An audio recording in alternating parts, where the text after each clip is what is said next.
Exactly how many ETFs should we own if we plan on retiring early and retiring rich? Together, we're going to answer this question right now.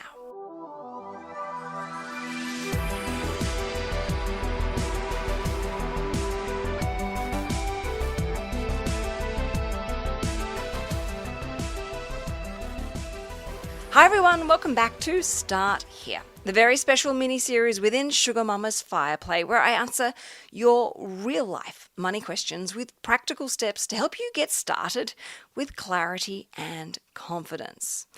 Now, today's question is actually one that I get asked all the time, not just from listeners who are building their share portfolio, but also my own friends. So this particular DM was sent to me and it said, "Hi Canna, I'm building my share portfolio and I want to know how many ETFs or listed investment companies I should own. I already own WHF, WHI, SOL, and the ETF VHY. Should I add more or should I focus on owning more shares in these current investments?" Now, this is such a brilliant question because it touches on something that many investors don't realize until it is too late. And that is, you can absolutely over-diversify your investment portfolios. And when that does happen, it actually can dilute your performance. It really does complicate your portfolio. It creates duplication throughout the portfolio, and it also creates a whole pile of unnecessary life admin for you, which can also cost you time and money, particularly if your accountant is billing by the hour. So today together, I'm going to go through and break down how many ETFs and listed investment companies you might actually need to own, and whether you need to look at adding more or whether or not you just need to just hold tight with what you've got and build that up. I'm also going to share with you what the actual research says from the experts, and that being Vanguard and Morningstar. But I'm also going to share with you a very powerful strategy called the core satellite strategy, and I'll explain in a very simple, actionable manner. In fact, it's something that I use myself for my own share portfolio and even the $1,000 project share portfolio. I'm also going to share with you how to avoid that accidental duplication, which we're all guilty of and innocently happens, particularly when we're starting up. And then what to do if you realize you're actually over-diversified. And this is where we'll cover the practical steps to help fix that situation, but help make sure that you are moving with confidence as you build your long-term growing passive income. So before we begin, a reminder, obviously everything is general advice. I'm not going to give you product advice, investment advice, or strategic advice. This is very much under the idea of education. And of course, always go and speak to a financial planner when in doubt. All right, now that's done, let us begin. So the first step is to actually understand what you already own within your share portfolio. So before you go and rush out and buy anything new, you've got to look at what you already have inside your investment portfolio. Now, this particular listener mentioned that they own Whitefield, they own the Whitefield Income listed investment company, they own Sol, which is a bit of a conglomerate, and then they own the ETF VHY. Now, these are all high quality Australian investments, and the thing that stands out to me, not necessarily as a red flag, but something that awareness is needed, is they all swim in the same pond.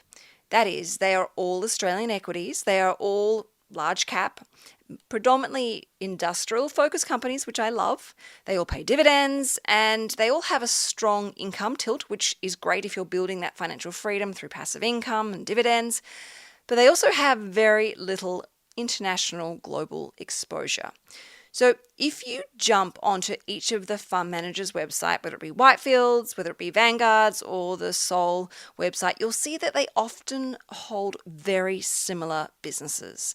You know, Vanguard and, say Whitefield might own all of the same banks, all of the same supermarkets, all of the same infrastructure and, transportation companies, all those sort of major domestic companies. You'll see that it looks very similar.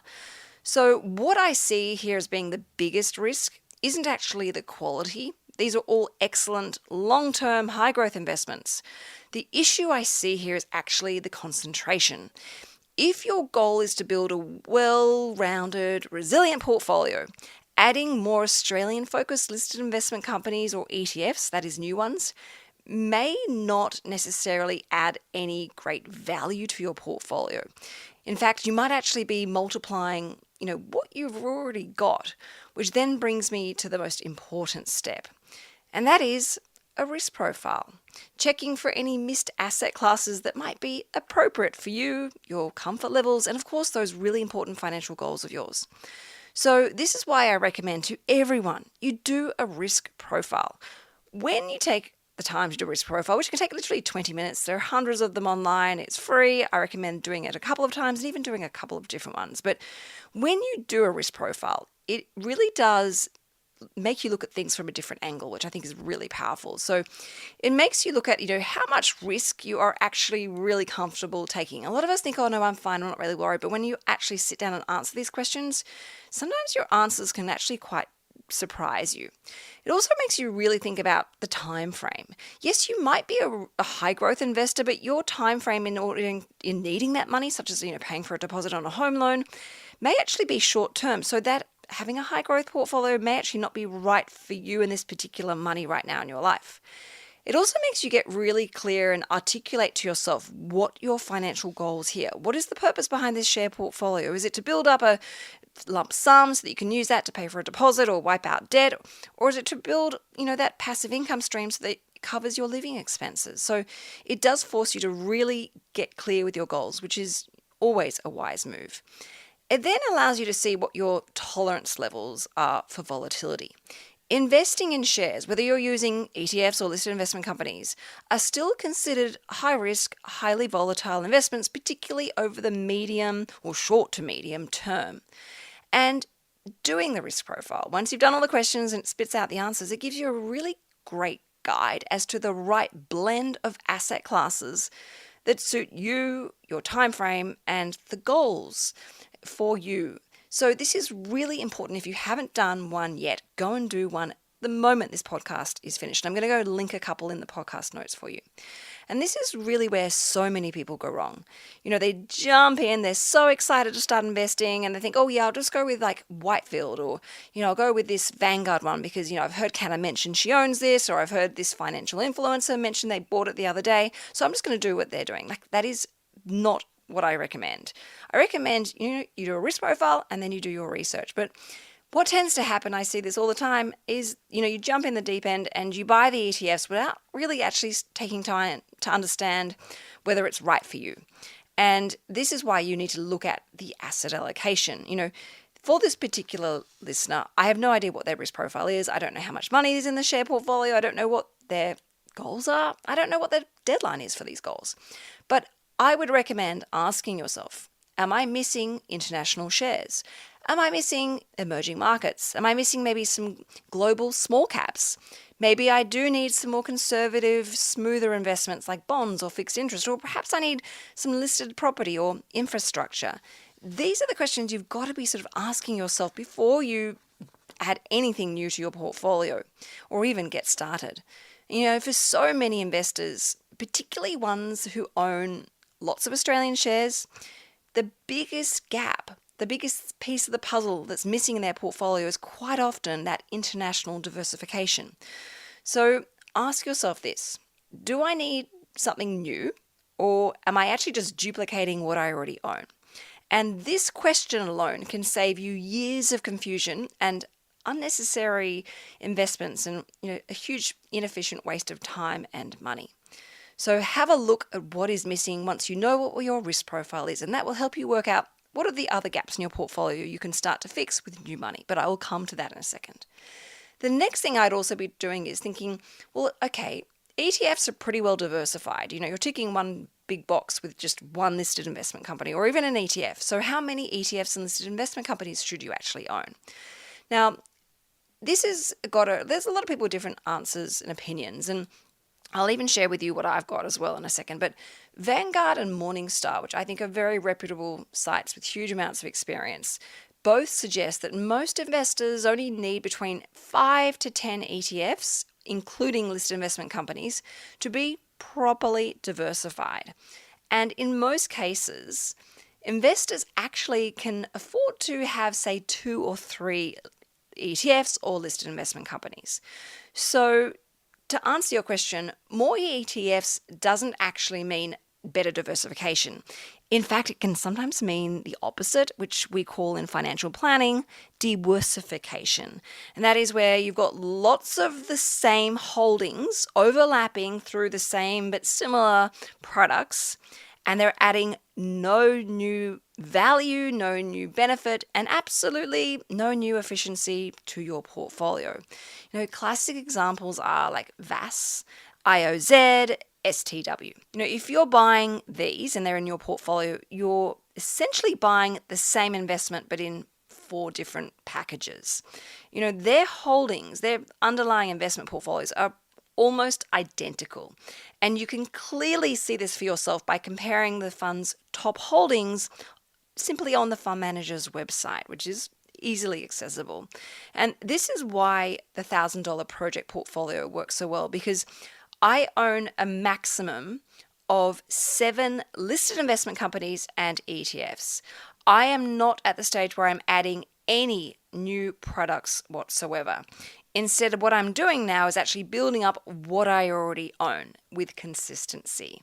So as a quick insight, my listed investment companies give me that Australian equity exposure. My ETFs, not all of them, but most of them, like 90% of them, give me that exposure to my international asset class.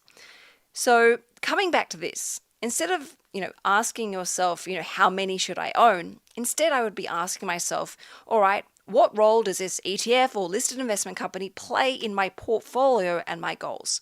How does it, adding something new add value to my portfolio? And most importantly, does it actually align with my risk profile here? This can quickly help you work out whether to proceed ahead or whether just to look at perhaps a different investment or build up the amazing work that you've already done. You want to make sure that you are picking investments that actually are working for your goals and taking you closer and closer to success. Now, there is a very powerful strategy called the core satellite strategy. And this is my favorite approach for everyday investors because it keeps things really simple.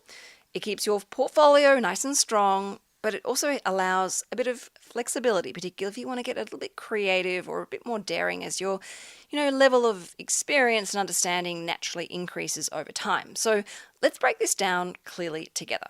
So the core, that is the foundation of your investment portfolio. And the bulk of your foundation, and this could be anywhere between 60 to 90% of your portfolio.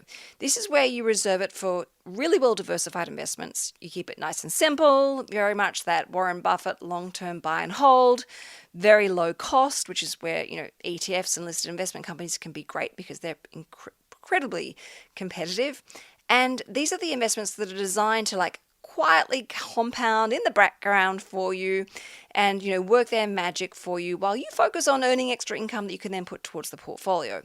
And classic examples of this for me in my portfolio are Whitefield, Sol, even some of my Vanguard diversified international ETFs. You've got VGS, you've got IVV, you've even got the high growth diversified ETFs like VDHG. So that is the core, that is the foundation of your portfolio. And, the core is where you get that Australian, international, possibly developing markets, emerging markets, and even maybe some bonds depending on your risk profile. And, I love this part of my portfolio. It's the backbone of my portfolio, and I'm grateful for the consistency that it gives me.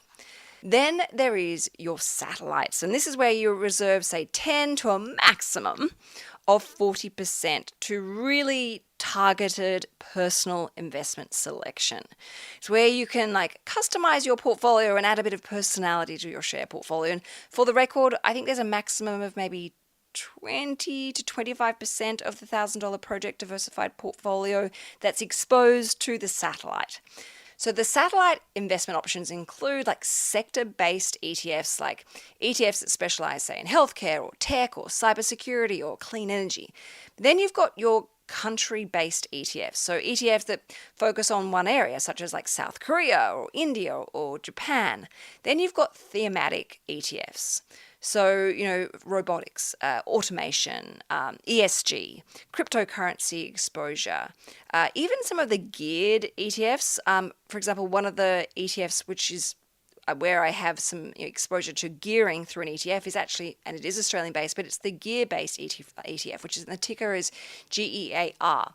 So, and then of course, you can then go and pick those individual companies that you love, those individual stocks. You might want to own some extra ANZ, for example, or you might want to own some Woolworth stocks, that you might want to own, say a transportation company that, companies that maybe perhaps you use, you really love, you really believe in. You can see there are a lot of really exciting things ahead of them. That's what you would reserve for your satellite exposure. And, these are high conviction listed investment companies even. And, dividend focused investments as well. It doesn't, just because it's risky, still may mean it pays a dividend. So it can actually work, and actually over time it can be potentially part of, your core if it does very well. So your satellites can, and often will, overlap with your core. And that is perfectly fine as long as it's intentional. For example, you've got VDHG, which includes some global tech. You've then got NDQ, which is 100% NASDAQ. So yes, technically you are doubling up, but you're doubling up intentionally. You've decided that's what you want. And it's exactly the same with listed investment companies. I own Whitefield. I have a large exposure to Whitefield. And within that Whitefield holding, they own lots of the banks. And I own those banks individually as well, because I like that. I want that. And that works for me. So not necessarily duplication for me, because it's part of my strategy. But here's the rule. It's got to be intentionally duplicated. Accidental duplication is never a good idea. That's being naive. That's being ignorant. That's not doing your research properly. So step 5, and that is, I guess, doing a bit of a cleanup. What if you've already over-diversified your share portfolio? You jumped in the deep end, you bought, say, 10, 15, 20 even different listed investment companies and ETFs, and you're realizing, oh my goodness, no wonder nothing's really happening with my portfolio. I've over-diversified. Canna's talking about these diluted returns, and that's what I've been seeing. No wonder I've been scratching my head. Now, don't be embarrassed. Don't be ashamed. It happens. It's very common. There's no shame at all. It's just done. But there's lots of things we can actually do. We've got options to help clean it up if we need to. So option number 1 is to keep everything as it is, but just stop adding to the clutter. So don't add any new ETFs or listed investment companies to your portfolio. And the benefits of doing that are, obviously, there are no tax consequences, no selling expenses like brokerage, and you've got no administration headaches. And you can just perhaps redirect any new money that you're going to invest into your intentional, chosen core investments, and even maybe some satellites if you want to sort of start getting a bit more sophisticated with your portfolio. Option number 2, and that is to consolidate into a smaller number of ETFs and listed investment companies. Now, this can be really helpful if you have way too many products all doing the same thing. However, the issue here is you are potentially going to be triggering capital gains tax if you've made a gain, or crystallizing a capital loss if that investments have actually gone down in value. So you've got to plan very carefully and always obviously get advice when in doubt. So this is a way of, I guess, facing the noise, accepting you got it wrong, and just doing a massive detox, a deep clean, and getting your portfolio cleaned up, back on track, and then you can just keep it going as it is. It is cathartic. Does feel nice to have that sense of clarity back in your portfolio, knowing that it's now set up correctly and you just need to add to it as you go by. It really does come down to personal choice. But there actually is a third option, and this is one that I would probably lean to myself personally, and that is transitioning gradually over a period of time, say 6 to 18 months. Now, the benefit of doing this is you can actually spread out the brokerage costs, you can spread out the triggering of tax, potentially make the most of, say, 50% capital gains tax discount, or offsetting the losses against other future gains. And it actually does allow a far calmer, more methodical intention decision-making process. And often the simplest strategy is, just stop contributing to anything new, and then obviously clean up, make those adjustments slowly and steadily, maybe spread it across a couple of financial years, and then make sure that any new money you've got, You funnel into the right investments that need your attention, or perhaps, creating that core satellite strategy with that new money. But you've got to remember, building wealth doesn't actually ever require the most perfect investment portfolio. If you want to succeed financially as an investor, the best thing that you can be is be consistent and be intentional with your investment decisions and your contributions, adding as much as you can when you can safely afford to, and of course, reinvesting everything back into the portfolio for compounding growth. It's really as simple as that. Don't try and be a Warren Buffett. Don't try and be a fund manager. Don't try and be this sexy, sophisticated day trader. Stick to what is easy, what is simple, and what you're going to really enjoy growing over time. And then that brings me to step 6. And that is your personal framework for making these decisions. Before you buy any ETF or listed investment company, ask yourself, does this investment match my risk profile? Does it match my required asset allocation? Does this actually add to my portfolio, or am I actually spreading my investments too thinly? And importantly, can I actually explain to myself what this ETF invests in? A lot of people will just go with, ticker codes that they see on people's screens, or especially financial influencers, they'll just copy, but they have no idea really what they've actually purchased. And I will know this myself when people tell me about their portfolios, because they'll just say the ticker code. They don't know what the ticker code actually stands for, what that particular company does. Please don't be like that. Know where your money is going. You want to ask yourself, does this investment move me closer to my goals? Is this intentional, or perhaps I'm being a little bit impulsive? And, is this investment going to form part of my core strategy or my satellite strategy? And of course, I want to make sure that you build a portfolio that you can manage without any stress, with minimal expense, with minimal or no headaches whatsoever, where you can really clearly see the passive income, the dividends growing consistently year after year, well into the long run, because that is ultimately what's going to give you that financial freedom. So to answer yes to most of these questions that I've just listed out, well then yes, you sounds like you might be on the right track with picking the right investments for you. If not, doesn't mean don't invest. It just means do your research, reassess, and of course, when in doubt, go and speak to a financial planner and get them to look at the portfolio and to give you some feedback or some ideas. And they can, of course, draw up a statement of advice and give you clear recommendations. What stocks, what ETFs, what listed investment companies. They can do it all for you and even implement it. So as I wrap up today's episode of Start Here, please know that you do not need dozens of ETFs or listed investment companies to build wealth and financial freedom. You don't even need 10. As I said, I've got a total of 7, and that includes both listed investment companies and ETFs. What you really need is that clarity, that consistency, a really strong, diversified core, those sexy, exciting, creative satellites, which of course are always invested in intentionally, without a doubt, the discipline and motivation to build something powerful for yourself, just like I've been doing with the $1,000 project. It's all about those simple, small, repeated contributions that add up to something extraordinary. So please know that if you've built a portfolio and it's looking a little bit messy and over-diversified, it's not too late to make some changes. You're not behind, and you can very easily adjust it. You can adjust it immediately, you can adjust it over time, or you can just leave it as is. This is all about your goals, your strategy, your money, and your financial future. Now, if this episode helped you, can you please do me a huge favor and share it with someone who you know is trying to build a share portfolio and is feeling perhaps a little bit confused, or in fact, maybe you're worried that they are owning and shopping and buying too many different investments and not actually adding any value and getting closer to their goals. Send them this episode. And of course, please make sure you are following this show. And I will be back on Monday as part of our normal Sugar Mama's Fire Play every Monday morning at 5 a.m. This is Start Here as part of Sugar Mama's Fire Play. See you on Monday. Ciao for now.